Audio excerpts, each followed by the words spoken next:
Assalamualaikum warahmatullahi wabarakatuh. Assalamualaikum warahmatullahi wabarakatuh. Selamat malam, salam sejahtera, sampurasun. Sampurasun. Ya, kita panjatkan kehadirat Tuhan Yang Maha Esa hari ini dalam keadaan sehat walafiat. Alhamdulillah. Saya sedang berada di sebuah tempat kerja atau kerennya disebut workshop Hejo Tekno. Hejo Tekno. Ya, kebetulan hari ini saya bisa berjumpa dan secara khusus memang ingin bincang-bincang sedikit Ya. dengan Kang Peta Kurniawan sebagai CEO ya, atau juga bagian dari penggagas dan juga sebagai pelaksana daripada program yang disebut Kami Sama. Kang Peta udah jamungi, Pak Eka, Kang Eka atau Kesemar kalau saya sebutnya sih. Penggagasnya sebenarnya di lingkungan beliau. Cepot mah nuturkeun bujur Semar kalau orang Sunda. Kang Peta, Siap. ini saya bergembira hari ini. Alhamdulillah. Saya lihat dari kesiapan Kang Peta, saya mendapat kepastian informasi bahwa pada tanggal 29 November 2023 kita akan launching suatu program karya anak bangsa yang digagas dan digeluti sekian tahun oleh teman-teman yang tergabung dalam Hejo Tekno, dikomandain oleh Kang Peta, dan kita akan mulai dari Kota Banjar. Betul, kota kelahiran, kota yang banyak sejarahnya lah buat kita. Kota Banjar yang saya anggap itu daerah kecil di perbatasan bempernya Jawa Barat dengan Jawa Tengah. Betul. Lintasan ke Jawa Tengah, ke Jawa Timur sampai ke Bali. Dan juga lintasan ke area wisata internasional. Nah, tujuan wisata internasional. Tuh, Pangandaran. Ada bagian-bagian yang tentu menjadi semacam kawah candra di muka buat saya, karena saya mengenal tentang sebuah nilai, ada motivasi, dan ada satu cita-cita. Itu tertempa dan ditempa oleh lingkungan masyarakat Banjar. Saya menghabiskan sekolah SMP, SMA, bahkan pernah jadi ketua OSIS di SMA Banjar. Jadi ini wujud terima kasih Bapak juga buat Kota Banjar. Ya. Dan kebetulan memang ada momentum dari alur politik terbawa oleh suatu buihan kehidupan kenegaraan. Juga saya ada satu posisi di mana ikut mewarnai, bahkan mungkin bagian penting menentukan status Banjar yang lahirnya Kota Banjar sebagai Kotip yang kemudian menjadi daerah otonom ya, Kota Banjar.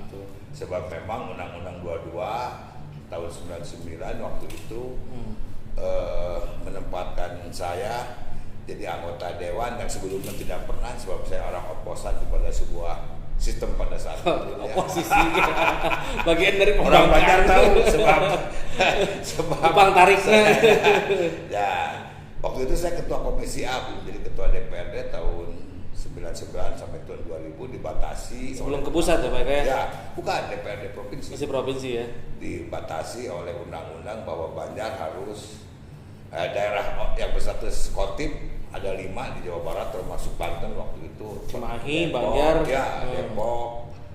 Lalu kemudian sebelah sananya yang bukan Serang, Cilegon. Depok, Cilegon, Tasik, Banjar, Cimahi. Oke. Nah, waktu itu memang krusial sedikit Banjar dan tertunda, tetapi saya keburu beralih bukan lagi komisi A sebagai ketua panja peningkatan status 5 daerah itu. Jadi saya betul-betul tahu persis bahwa memang itu domainnya provinsi. Anu masak nu ngagoreng lah kayak masak goreng, memasak, boleh bilang, atau juga orang bilang bidana betul bidan Kota Banjar. Nah, Banjar sama Cimahi ini tersisa karena ada fenomena tertentu tarik menarik yang sebagian pihak ingin menarik Banjar ke kecamatan lagi. Oke. Saya waktu itu bersikeras, bahkan sempat sedikit agak tegang-tegang, tapi ya tegang-tegang bukan tegang. Tapi tegang positif ya Pak. Tegang positif dengan Pak Muryana sebagai gubernur yang memberi syarat patuhi cenah urang uihkeun deui. Banjar mah sareng Cimahi ini segede polok. Sampai saya harus pakai helikopter tuh. Melihat kota Banjar untuk ya pasti kecil, segede gitu-gitunya kota Banjar emang katanya. Dan memang ada sedikit dinamika di kota Banjarnya pro kontra, bahkan ada yang mendemo untuk tidak setuju. Ya gak salah pesanan-pesanan, tapi saya tidak hiraukan. Saya punya keyakinan sendiri, sebab dinamisatornya Kabupaten Ciamis jadi dulu pun kota Banjar. Ya betul. Dan walaupun kota kecil secara para tokohnya itu geografis, tapi secara sumber daya manusia luar biasa. Seperti ada tokoh di situ, tokoh nasional Pak Hamara Effendi, ada Pak Kudian HS, tokoh Murba, anggota BPUPKI, dan juga tokoh-tokoh lain. Bahkan ketua DPRD-nya Pak Ibing Kayubi juga. Oh iya benar ya. 3 periode atau 5 periode di Banjar. Betul. Ada dokter terkenal juga, Dokter Badra, yang ya nasionalis itulah, yang orang Bali tapi sudah menyatu dengan masyarakat Banjar, jadi sangat Pak Eka lupa ada tokoh terkenal Indonesia juga, Dr. Andes Eka Santosa itu salah satunya dari Banjar. Eta warisan. Nah, itu yang rasa saya ingin setinggi-tingginya saya merantau ke sana kemari, tetap Banjar adalah kubangan ya, kubangan seperti kalau setinggi-tingginya terbang akhirnya kembali ya. Kira-kira seperti itu. Nah, Kang Beta terakhir ini di perjalanan 20 tahun ya tentu ini banyak keluhan saya menangkap, ada rasa kecemasan sebagai tokoh. Orang Banjar tuh banyak yang berhasil, yang di BUMN, yang dia menjadi pejabat-pejabat ya, termasuk Teh Airin di Banten gitu, atau saudaranya jadi Ibu Sekda Banten. Banyak orang Banjar yang jadi banyak kegedean yang potensinya maksimal dan merata gitu. Ada yang memang akademisnya di Jogja seperti di UGM juga banyak, kayak Kang Nang itu kimia teknik seangkatannya Mas Hasto atau siapa. Dia jadi ketua forum. Ada yang di IPB, yang di ITB juga, dan banyak. Jadi anak Banjar ini cukup. Saya dulu pernah jadi ketua IPM, Ikatan Pelajar Mahasiswa Banjar, dan memang dinamis. Nah, ada satu penangkapan fenomena bahwa hari ini sepertinya ada yang menggelisahkan dan ingin ada sebuah sedikit perubahan. Dan ada sebuah forum yang namanya Forum Peduli Banjar Patroman. Forum Peduli Banjar Patroman. Ya, dan isinya adalah orang-orang qualified yang punya prestasi dan punya karya. Para tokoh inohongnya Banjar. Nah, dalam kaitan ini, karena ini sebuah program, ya tentu kita berterima kasih kepada pemerintah Kota Banjar yang juga memberikan ruang ya, baik ke Ibu Wali Kota, Pak Wakil Wali Kota Kang Nana, juga dukungan dari DPRD. Kita ya tadi karena saya merasa menemukan sesuatu, lalu kita sampaikan. Dan alhamdulillah waktu itu ada peninjauan peninjauan, dilihat mungkin bener enggak nih si orang Banjar ini punya karya yang benar sih ayah gitu ya. Nah, akhirnya gitu. Ada satu gagasan, memang kita ingin mulai lagi Banjar menjadi kota yang terbersih. Sebab dulu waktu ini bukan dipaksakan, saya ngotot untuk tetap Banjar jadi daerah otonom. Ya saya punya keyakinan sebab ini adalah daerah potensial yang strategis, menjadi lintasan tadi ke Jawa lalu ke tujuan wisata internasional. Nah, syarat dasarnya kan Banjar ini harus kondusif, harus tenang, harus bersih, ngomongnya apa ya Kak? Nah itu. Karena begitu dasarnya bersih, kembangannya juga. Oke Kang Beta, ini kita fokus saja tanggal 29 kita akan launching. Kira-kira bisa nggak? Saya kan hanya sebagai kerennya sih komisaris ya. Komisaris. Ya, tetapi mungkin lebih teknis. Nah ini Kang Beta ini sebetulnya musisi, coba lihat dari penampilan pemain band ya. Ini ratingannya coba Kang Hedi Mukti, apa orang-orang Cimahi lah ya. Dan itu guru saya Kang Hedi Mukti ya. Yang saya tahu kan Kang Peta mah vokalis sebetulnya. Vokalis, makanya gurunya Kang Hedi. Apa bandnya dulu? Bandnya dulu Big, namanya Big. Band besar. Sekarang kok bisa jadi urusan sampah? Malah nama Kami Sama juga dari nama band Pak Eka. Ya, nama band saya dulu Pak Kami Sama. Begitu sekarang mengaplikasikan program, udah coba pakai nama Kami Sama. Karena setelah dicocokologi itu jadi kawasan minimasi sampah mandiri. Ya. Itu asal dari nama band Pak Eka. Nama Kami Sama itu. Ya. Apa yang Kang Peta bisa yakin bahwa kenapa harus dimulai dari Kota Banjar? Pertama, saya melihat karakteristik pemerintah Kota Banjar wanian, wanian itu dalam arti positif, mau berubah, mau mengambil konsekuensi. Ini ada gambling itu wanian, Pak Eka. Walaupun pihak Kota Banjar pun kan menelisik kita lebih jauh dan lebih detail gitu. Alhamdulillah dari wanian ini menjadi gagasan awal untuk kita bisa masuk ke dalam Kota Banjar, bisa berkolaborasi. Alhamdulillah dengan wali kotanya, dengan wakilnya, lalu OPD-nya Pak Eka, khususnya dari DLH kotanya sendiri, lalu juga dorongan dari DPRD-nya, begitu solid menurut saya. Kalau itu menjadi dasar bagaimana kota tersebut mau berubah, tidak akan berubah suatu kaum kalau kota itu tidak mau berubah Pak Eka. Nah, Banjar menjadi contoh bahwa kaum yang mau berubah, salah satunya adalah pengelolaan sampah, karena mereka khawatir hari ini trennya adalah TPA sudah mulai overload. Bukan hanya Banjar, udah kita survei nasional Pak Eka, dan kita datang ke satu persatu titik dari mulai Sumatera sampai dengan Ambon, semuanya kan TPA masalahnya Pak Eka. TPA. Begitu kita solusi Kami Sama ini bisa membereskan sampah di hulu, Kota Banjar menjadi kota pertama yang sangat responsif terhadap hal itu. Responsif, tapi juga memang memiliki geografisnya ya kan terbatas. Betul. Memang kotanya juga. Berapa tumpukan sampah Kota Banjar? Sekarang itu average-nya di 60 sampai dengan 100 ton lah, nggak per hari.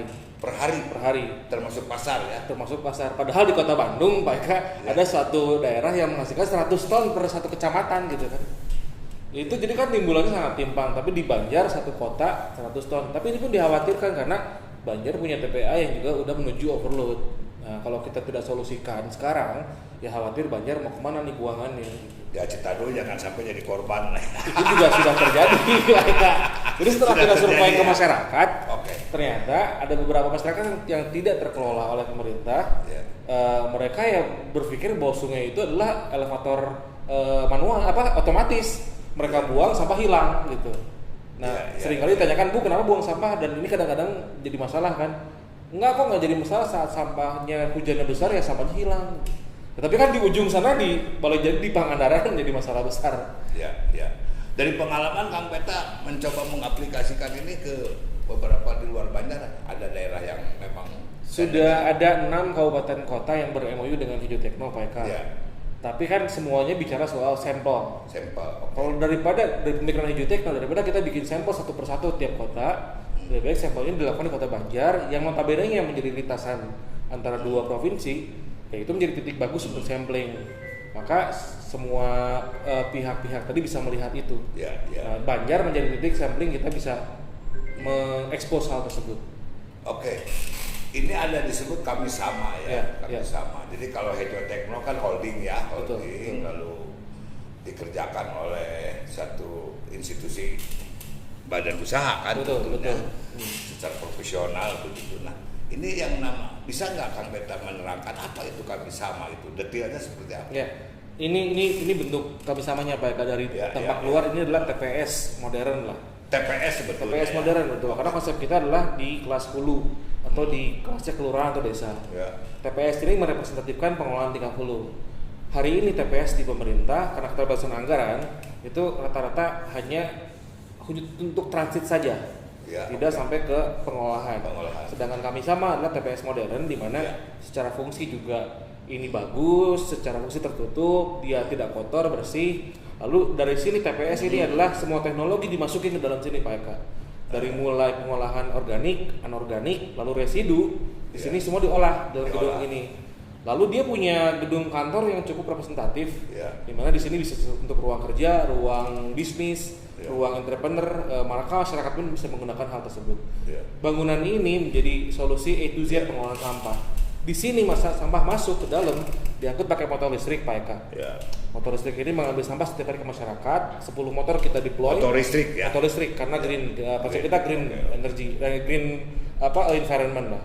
Masuk ke sini diolah 100% tuntas. Tuntas. Outputnya Nah, bicara soal output, di sini kita kelola sampah yang sumbernya sudah terpilah. Masyarakat wajib Pak Eka memilah. Makanya itu challenge-nya dari kita dan pemerintah untuk mengedukasi masyarakat mau memilah. Ya. Tapi kan edukasi di sini kan ada solusinya. Ada solusi. Biasanya edukasi tanpa solusi. Ini ada biotek atau murni oleh mesin atau apa? Nah, kita pakai dua konsep Pak Eka. Ada konsep budaya Ya. untuk bio, ada konsep teknologi bio. Oke. Kalau di Banjar, di kota-kota lainnya ada para pegiat maggot untuk biokonversi atau Oke. pegiat ada pupuk kompos, kita akan supply ke mereka sampah hasil olahan yang siap dimakan oleh maggot atau buat jadi kompos. Ya, ya. Kalau di sana tidak ada budayanya, maka kami siapkan juga teknologinya RDF.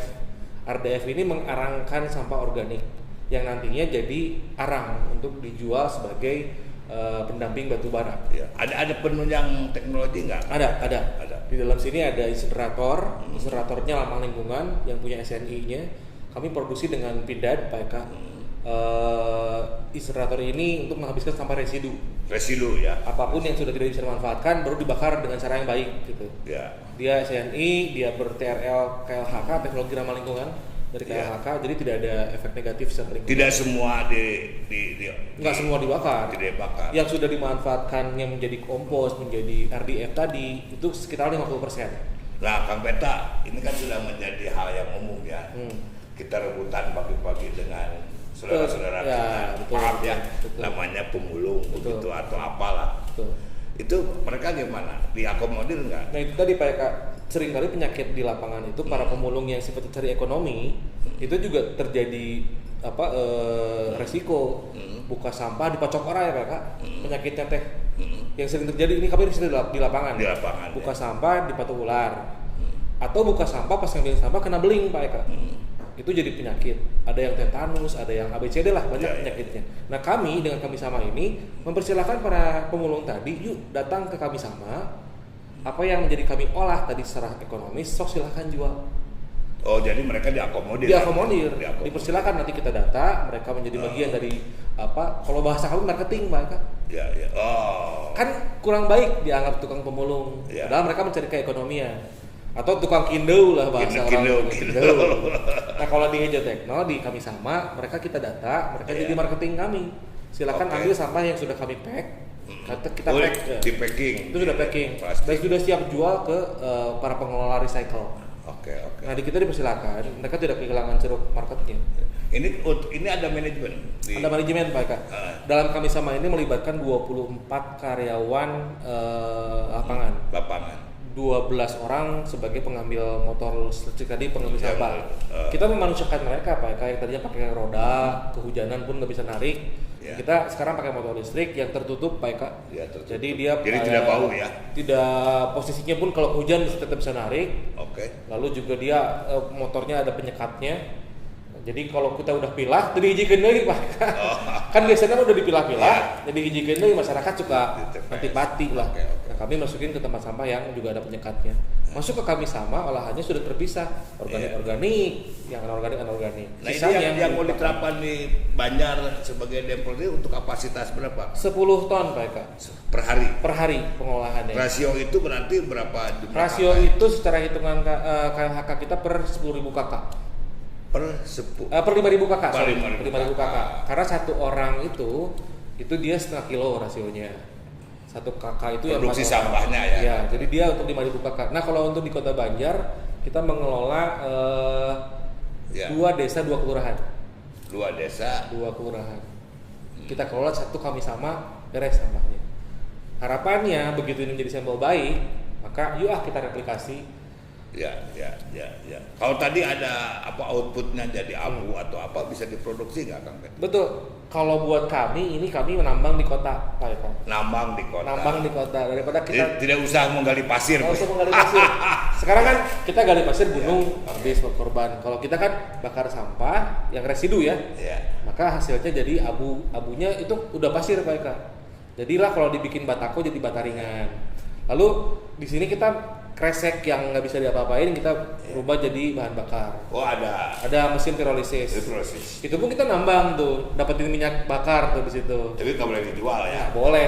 Kita pakai buat energi sendiri, Pak. Itu ada teknologinya. Ada teknologinya. Jadi berarti ada di dalam sistem ini. Betul. Ya. Oh. Lalu kita juga tadi Pak ada arang. Artinya kan kita kan punya bahan bakar sekelas batu bara. Untuk pendampingan batu bara lah minimal. Itu pun nambang juga kan. Jadi masyarakat nih kalau bicara soal sampah, kalau buat Halma sampah disebut sampah kalau tercampur. Tadi jadi total berapa orang tadi kan? 5.000 kakak Pak Eka. 20.000 jiwa. Pegawai. Oh, pegawai 24 orang. 24 orang. Itu orang Banjar semua ya. Pemberdayaan, Pak Eka. Pemberdayaan. Karena ini harapan kami adalah dari Banjar untuk Banjar. Gitu. Jadi dari masyarakat itu sendiri yang mengelola. Nah, apa yang ini soal kita kan tentu investasi ya, dan ini cukup mentereng dan pasti bernilai kan. Lalu bagaimana itu pola kerjasama? Nah itu PK, alhamdulillahnya kita bikin kalkulasi tadi pendapatan dan segala macamnya. Kami juga harus topang dengan hari ini kan masyarakat sudah biasa ngasih uang tips ke penarik sampah ya PK. Oke. Nah itu kita collect, itu senilainya sama Rp500 per penarikan. Kita akumulasi dalam 1 bulan per hari kita ambil Rp15.000 paling bawahnya. Yang keekonomianya lebih tinggi kita juga sesuaikan. Nah itu kita pendapatan dari iuran, tapi dari pengolahan pun kita pendapatan PK, ngejual pasirnya, lalu ngejual bahan bakar, ngejual plastik yang siap di recycle, yang dijual sama tukang indel tadi marketing kami. Jadi itu ada pendapatannya juga. Senilai kawasan ini dalam satu set package-nya itu di 5,5 miliar Pak. 5,5 miliar investasi. Untuk area Jawa lah ya. Mungkin di timur mungkin lebih mahal karena distribusinya lebih jauh. Tapi ini anggaplah angka basicnya 5,5 miliar. Secara hitungan bisnis kami ini di 5 tahun sudah balik modal mereka. Balik modal. Jadi secara investasi seharusnya pihak investor ini menarik. Karena kami akan mengelola sampah ini dengan Kota Banjar kontraknya minimal 12 tahun. 12 tahun. Tapi idealnya sebetulnya ini kan baru hanya 1. Sedangkan penduduk Banjar kan ada berapa? Nah, tadi kalau bicara soal Banjar menghasilkan 100 ton sehari maksimal, maka dibagi 10 ton, Banjar harusnya punya 10. Harus idealnya punya 10. Idealnya 10. Ya. Tapi kalau kita sekarang mau memulai, yuk kita lihat samplingnya. Kita lihat. Dan bagaimana impact terhadap masyarakat dan impact terhadap kota. Ya. Kami optimis bahwa ini menjadi solusi dan kekhawatiran Banjar soal TPA-nya overload minimal. Kami sama ini sudah mulai bisa mengurangi lah. Ya. Jadi Kang Beta melihat bahwa ini sebagai sebuah solusi. Insya Allah jadi solusi. Dan memang kita tidak lagi primitif berpikir ya. Yang disuruh dipilah lalu dicampur-campur di TPN. Unitana eta-eta ini. Aduh Pak Eka, kita bicara soal kota terbersih sedunia. Swedia dia sudah beresin sampah per rumah. Sampah setiap rumah. Bahkan setiap beberapa rumah itu mereka punya mesin sendiri. Oke. Kita minimal 1 kelurahan lah. Ya. Jadi dari Banjar sebenarnya ini untuk Jawa Barat dan untuk dari Indonesia. Banjar untuk Jawa Barat untuk Indonesia. Pemerintah provinsi insya Allah mendukung. Lalu pemerintah pusat pun Pak Eka kita digawang sama Kemenko Marves didorongnya. Lalu sama KLHK juga insya Allah. Kita sudah mendapat ini ya, mendapat goodwill lah Pak. Ya betul Pak Eka. Dari PUPR, dari Kementerian apa? KLHK juga Pak Eka. Lalu pihak sertifikasi BSN juga dukung banget di program kita sekarang. Pindad full ya. Pindad full cover. Kita join ini adalah joint production dan joint operation untuk si pengolahan tersebut dari mesin-mesinnya. Kalau untuk mesin membakar sampah kita bikin dengan Pindad, si Stumta X Pindad incinerator. Untuk motor listriknya kita dengan Wika Manufaktur. Motor listriknya ya mereka sudah biasa. Mau berebetan gitu ya. Mau romang anding mau apa ya. Nanti ada audio di semuanya ramah lingkungan. Ramah lingkungan. Dan tempat ini bisa dipakai juga untuk urusan lain kan. Betul, mereka ini kantor di atas ini dia plong sifatnya. Kalau mereka masyarakat sekitar mau pakai buat pengajian, mau pakai buat training gitu, ini sangat bisa. Bisa ya. Atau mungkin misalkan anak-anak SD, anak-anak TK mau kunjungan, mereka bisa lihat secara penuh proses produksi pengolahan sampah. Jadi luas lahannya berapa kemarin? Cuma 500 meter persegi, 500 Pak, ya. meter persegi. Artinya lahan-lahan 500 meter persegi kan bisa dimanapun lah, banyak Bisa lah. dimanapun. Nah, bahkan kota-kota besar pun, Bandung contohnya, nggak terlalu besar, untuk 500 meter persegi gitu masih bisa disari, Pak, ya. Apalagi Banjar dan kota-kota kabupaten itu masih banyak banget. Dan kita tidak mensyaratkan ini lahan yang harus sertifikat, Pak, ya. Yang penting secara lahan dia kalau nyetir cari desa pun nggak masalah. Oke, Kang Peta. Saya kira cukup komprehensif ya penjelasan Kang Peta. Inilah bicara-bicara ini kan patut kita kelihatannya berterima kasih Iya benar, sama pemerintah dan para inohong. Khususnya Ibu ya yang telah Ibu, terima kasih. Itu benar-benar apa ya? Super lah menurut saya ya. Memberikan kesempatan ya. Kalau Kang Nana panggilan saya kita Kang Inyos lah ya. Kang Nana ini apa ya? Komprehensif gitu pola pikirnya. Ya. Dan alhamdulillah itu pemimpin yang baik, saya yakin menurunkan para OPD yang baik, dan alhamdulillah dan komunikasi terus ya terjadi. Alhamdulillah supporting pihak pemerintah hari ini menurut kami tanpa mereka kita nggak bisa jalan. DPRD juga kami menangmen kan. Betul. Begitu responsif ya. DPRD menjadi kunci saat memberikan rekomendasi Pak Eka. Ya. Karena rekomendasi dari pihak DPRD itu menjadi dasar bahwa kita bisa menjalankan ini secara hukum. Oke, saya melihat keseriusan memang keinginan pemerintahan ya, baik legislatif maupun eksekutif untuk begitu, dan mudah-mudahan ini juga menjadi sebuah semangat yang sama. Ya, untuk kota-kota lain.